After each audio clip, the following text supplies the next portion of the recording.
Is it possible to get an advice from a superstar expert who is already successful and that advice caused you in fatal losses in your business or at your work? It is possible. That doesn't mean the advice was wrong. That means that the way we implemented and the position of the implementation was wrong. And let me explain you what do I mean by that. Happened in my life before. Years back, I got this advice that when you are involving yourself in your business, like a 15% or less, your business is sellable to the highest possible price. But then what happens here at our business, at the beginning, we have to be involved 100%. We got to prove that strategy. And once we prove the strategy and then we delegate and then we maximize the result of the business. And that's how you get out of the business slowly, and the business becomes sellable. But that was not the time to implement that. Unless I do those steps, it is impossible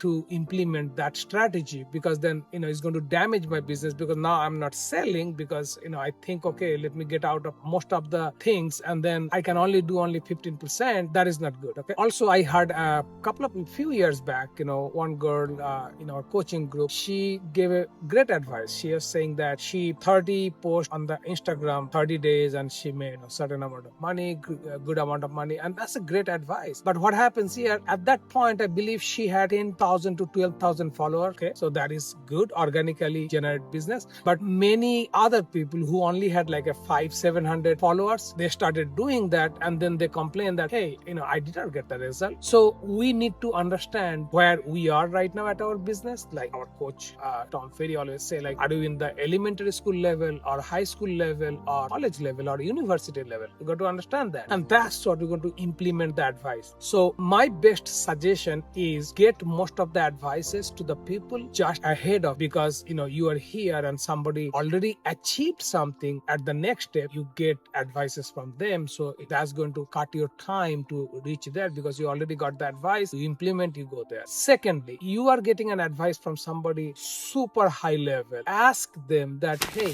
what did you do at my position and how did you get the breakthrough at that time? Not here, because when somebody is a CEO or somebody is doing multiple profit, their routine is totally different than somebody just starting a business or maybe a year or two in the business in a growth phase, and so totally different. So be very mindful when you get a great advice to implement that. Sometimes the great advices, you got to hold it because you are not there yet. So that's what you have to do. For example, if you have a social channel and you are growing right now, you have to be consistent, right? Forget about the other things. Forget about creating a course to sell it. Forget about other kind of engagement. But then when you have a YouTube channel, already have 10,000 followers, 20,000 followers, then you have to think about, okay, can I do something to engage the followers or subscriber I have right now? So it's every stage, your game plan is different, and you have to implement that stage by stage. You cannot implement at this level of game plan at this level. You're going to lose out. So I hope this advice is going to guide you and focus you to the right direction to get the right result, because goal is here for me to you grow, you take the advices and you grow and you implement and you enjoy the process. So let me know, put a comment if you like this content, and I'd like to know your opinion also. So let me know here, and I'll see you in another video, and hopefully this information is going to help you to grow your business and your life and your work to the next level. Thanks for watching.